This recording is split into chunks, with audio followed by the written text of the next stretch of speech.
नमस्कार दर्शकों, आप देख रहे हैं पंजाब केसरी लाइव। दर्शकों, दिन भर से ये भ्रम बना हुआ था बर्ड फ्लू को लेकर के। ये सेंसिटिव चीजें होती है, इससे बड़ा सारा व्यवसाय उद्योग जुड़ा होता है, तो जल्दबाजी में कोई भी इस तरह की स्टेटमेंट नहीं देनी चाहिए। इसीलिए हमने सोचा क्यों ना director animal husbandry doctor Shubhra Sharma से बात की जाए। डॉक्टर साहब, आपका स्वागत है।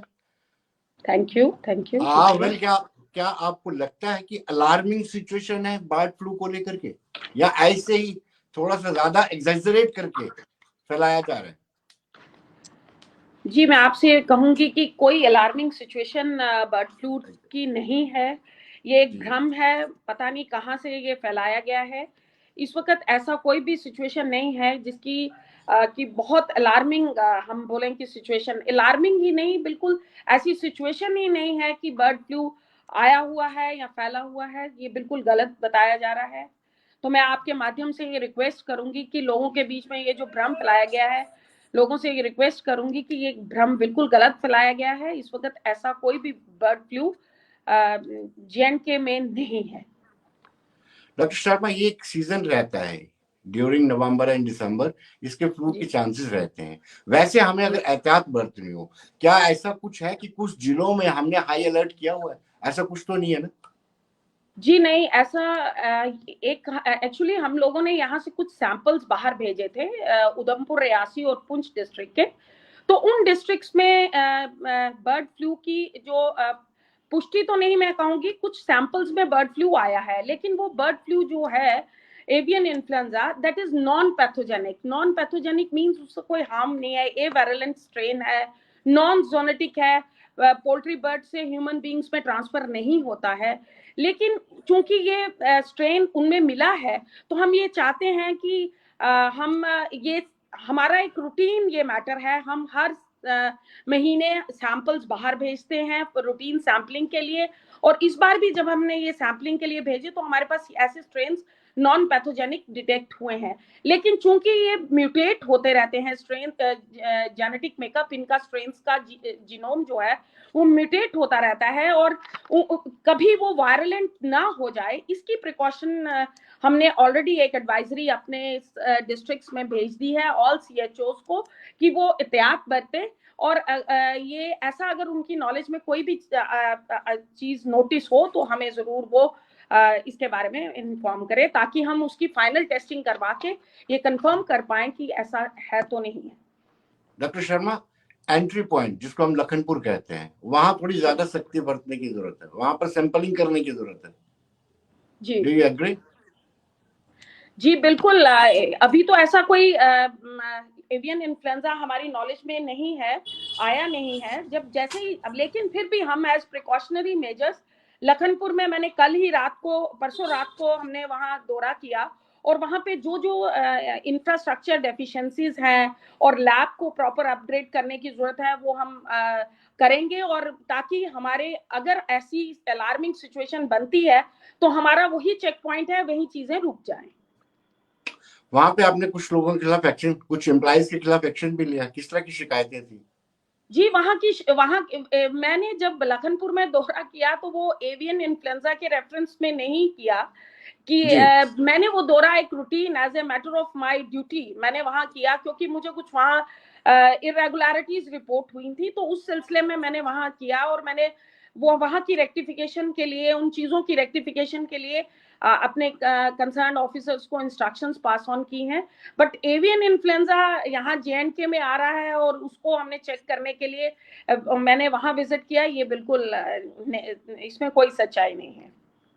डॉक्टर शर्मा, पहले से ही ये पोल्ट्री जो उद्योग है, ये थोड़ा सा घाटे में चल रहा है, थोड़ा ज्यादा घाटे में चल रहा है, और इस तरह का अगर कोई र्यूमर फैलाता है या इस तरह की बातें बाहर आती हैं, तो सीधा सीधा इफेक्ट या इम्पैक्ट जो है इस उद्योग पर पड़ेगा। जी जी बिल्कुल, मैं ये आप ठीक कह रहे हैं। जी जी, जी आपका कहना बिल्कुल ठीक है।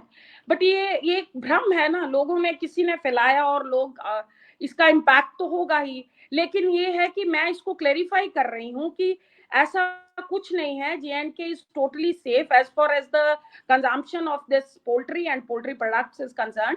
यहाँ पर ऐसा कुछ भी नहीं है कि एवियन इन्फ्लुएंजा है। लोगों में ये जो भ्रम है ये बिल्कुल गलत है, और ये लोग जिस तरीके से पहले पोल्ट्री और पोल्ट्री प्रोडक्ट्स कंज्यूम करते थे वो कैरी ऑन करें, ऐसी कोई भी प्रॉब्लम J&K में नहीं है। डॉक्टर शर्मा, मैं ये जानना चाहता हूँ, जो son of the soil poultry का काम कर रहे हैं वो खुद को घाटे में महसूस कर रहे हैं, कारण पता नहीं क्या हो सकता है, आप बेहतर जान सकती हैं, और बाहर के फार्मर आकर के इनका जो पोल्ट्री इंफ्रास्ट्रक्चर है वो हायर कर करके यहाँ पर बर्ड्स पाल रहे हैं, इतनी मजबूरी क्या आन पड़ी है? ऐसा मेरी नॉलेज में तो नहीं है, बट मैं इस पे जरूर देखूंगी कि ऐसा अगर है तो इसको हम रेक्टिफाई करने की कोशिश जरूर करेंगे, क्योंकि मैंने अभी रिसेंटली ये असाइनमेंट टेक ओवर किया है, तो मैं ये इन रीजंस में जरूर जाऊंगी कि अगर हमारे यहाँ सन ऑफ सॉइल क्यों घाटे में रहे और बाकी बाहर के लोग आके यहाँ पे आके इकोनॉमी अपने आप को अपलिफ्ट करें। लेकिन एक चीज मैं इसमें बताऊंगी कि हम लोगों ने यहाँ अपने पोल्ट्री फार्मर्स को एम्पावर करने के लिए सरकार ने बहुत सारी स्कीम्स जैसे स्टार्ट की हैं, जैसे हमारे पास एक ये IPDP पोल्ट्री प्रोग्राम है। हम अपने फार्मर्स को प्रमोट कर रहे हैं कि वो AHID प्रोग्राम में पोल्ट्री को एक्सपांड करें, और NLM में भी ऐसी स्कीम है जहां पर they can be the good entrepreneurs और अपना वो पोल्ट्री बिजनेस में जाके अपने आप को अपलिफ्ट कर सकते हैं। तो इन रीजंस को मैं जरूर देखूंगी कि क्या वजह है, लेकिन सरकार की तरफ से हमें पूरी सपोर्ट पोल्ट्री फार्मर्स को दी जा रही है, और मैं ये इंश्योर करूंगी कि हमारे जो लोग इस बिजनेस में हैं वो इन स्कीम्स का फायदा ले सकें और आगे अपने इकोनॉमी, अपने लाइवलीहुड को अर्न कर सकें और बेटर बना सकें। डॉक्टर शर्मा, जम्मू कश्मीर एक ऐसी यूटी है जिसपे कंजप्शन बड़ी ज्यादा है और हमें इंपोर्ट बड़ा करना पड़ता है। इस इंपोर्ट को रिड्यूस किया जाए, पोल्ट्री प्रोडक्शन में जो लोग जुड़े हुए हैं उनको बूस्ट किया जाए, इसको लेकर के आपकी तरफ से या डिपार्टमेंट की तरफ से क्या इनिशिएटिव और एफर्ट्स किया जा रहे हैं? मैंने आप जैसे पहले ही बताया कि गवर्नमेंट ने बहुत ज्यादा ऐसी स्कीम्स चलाई हैं, जैसे IPDP, NLM है, animal husbandry infrastructure development programme है।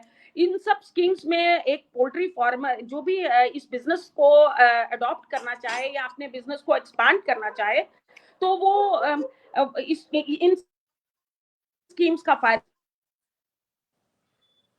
और अपनी इकोनॉमी को, अपनी लाइवलीहुड को अच्छे तरीके से बेटर बना सकता है। डॉक्टर शर्मा, आपने असाइनमेंट संभाली है, रिसेंटली संभाली है, ज्यादा सवाल आपसे पूछ भी नहीं सकते, लेकिन यह है कि कोई टारगेट रखा होगा आपने कि जो इंपोर्ट है उसको कैसे रिड्यूस किया जाए, अपने लोगों की इकोनॉमी बढ़े और बाहर से जो इंपोर्ट दूसरे स्टेट से हम करते हैं वो कम से कम हो।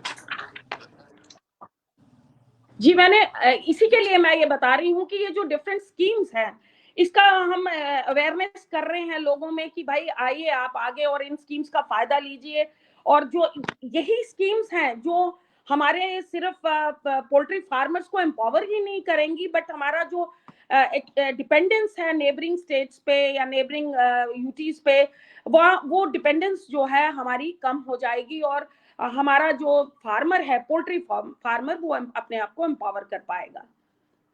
लास्ट में आखिरी सवाल मैम आपसे, मैं तो वेजिटेरियन हूँ, मुझे कोई फर्क नहीं पड़ता, प्योर वेजिटेरियन हूँ, जो इस प्रोडक्ट का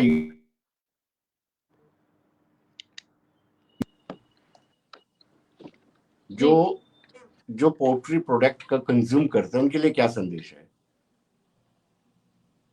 उनके लिए ये संदेश है कि पोल्ट्री प्रोडक्ट्स जैसे वो कंज्यूम कर रहे हैं वो करिए, और पोल्ट्री प्रोडक्ट्स को आराम से जो उनकी कंजम्पशन है, ऐसा कोई भी एप्रीहेंशन हमारी यूटी में एवियन इन्फ्लुएंजा या किसी किस्म का कोई खतरा नहीं है, तो वो पोल्ट्री को और पोल्ट्री प्रोडक्ट्स को कंज्यूम कर सकते हैं। डॉक्टर शर्मा, बहुत बहुत शुक्रिया आपका, थैंक यू हमारे साथ जुड़ने के लिए और इम्पोर्टेंट इंफॉर्मेशन शेयर करने के लिए। Thank you. शुक्रिया।